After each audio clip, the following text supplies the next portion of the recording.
I think the first story I want to speak to now is about Justice Blackmun.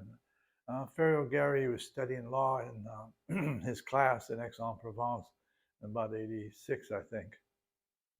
And he said in the classroom that he was against the death penalty personally, but professionally for it. And she raised her hand and said, "Sir, in my country, that's true too, but many people die and don't know why." And so he was taken by her and afterwards said to her, "Would you join my wife and I at supper tonight here at Aix-en-Provence?"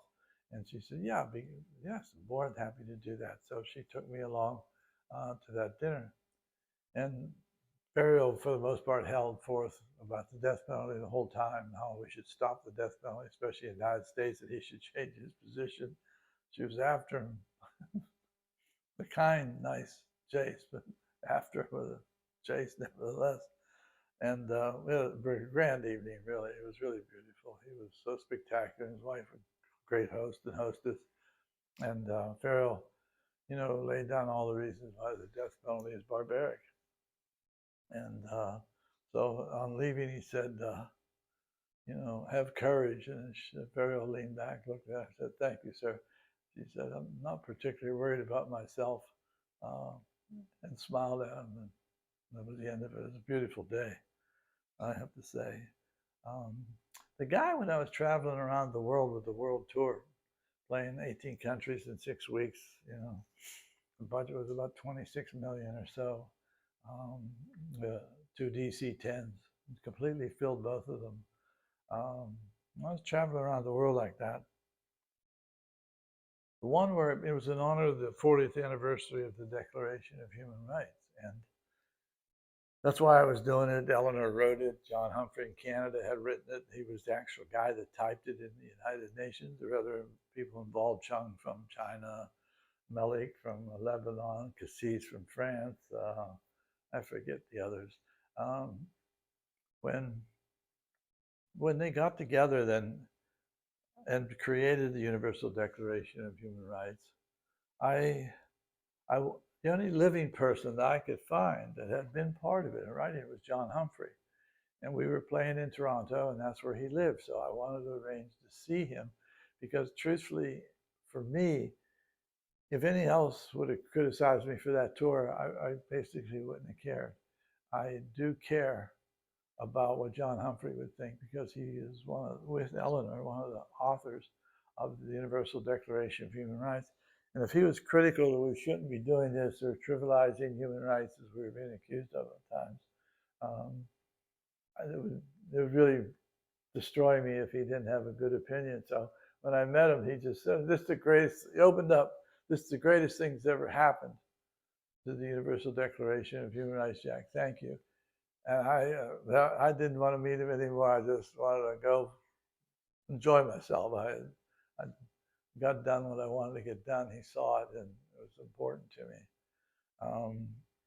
I think the other people that I've met that would have I'd have deep respect for.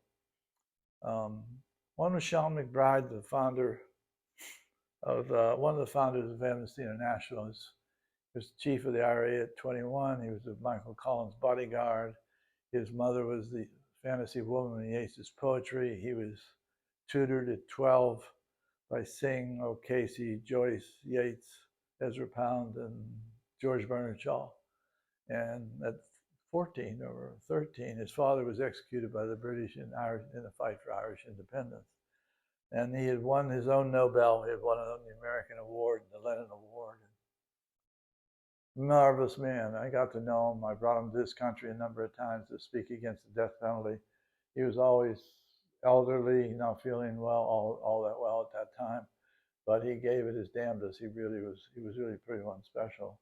The other very special one was Peter Benenson, the founder of Amnesty International. I went to him and Sean, both the founders. I went to them to get approval for what I was doing with music in those concert tours because we were getting a lot of flack back from within Amnesty and without. And both of them, Peter Benenson was like a regular old lawyer. I mean, a nice little home, invite you in, it'd serve very British style tea and stuff. He really was very straight guy with a great mind. And he's the one that invented, I guess back in 60, 61 maybe, when he started the organization Amnesty International, he's the one that discovered and promoted and got done that people should work for other people, for free people should work for non-free people. That was basically what he founded. And found him very humble. I found out from him that he didn't go when Amnesty won the Nobel. He didn't go up to Oslo for that. He felt that the organization was moving on, and that's what it should do. He just helped found it, and he was proud of the members and the people who worked for it. And he was very proud of my hope to do the world tour because he thought the Universal Declaration of Human Rights was terribly important and could broaden maybe the mandate of Amnesty International to the fullness of the Universal Declaration of Human Rights. So we had some wonderful talks. He was really a wonderful person to be with. The third person I want to talk about is Harriet and Henrietta Freund. They lived in, I think, Boulder, Colorado. I think one of them taught at the university. They got reparation money from Germany because they had the numbers of the Holocaust on their arm. And they were members who we never really saw unless you went there and saw them. But they were I don't know how to tell you, but they used every bit of income they ever got into that household was spent on freeing prisoners of conscience and people in difficulty in Latin America. I mean, they worked in every country in Latin America. They spoke great Spanish, both of them. One was the mother, one was the daughter. And they just, every day was another day for prisoners of conscience in Latin America. And they couldn't feed you enough if you got there. They're very German. There were wonderful meals and cookies and all kinds of stuff. They were just so pleasant. And they worked so hard. I'd never seen volunteers as effective as them. They had boxes of people's records throughout their house, almost like they were a storage room, And it really, while you were there, you would get calls from all over Latin America, and they would be answering from Colombia to Brazil to Argentina, and they would be hunting the file to back it up. And they were their own research department, really, is what it amounted to. So Henrietta and Harriet Freund were their names, and I'll never forget them.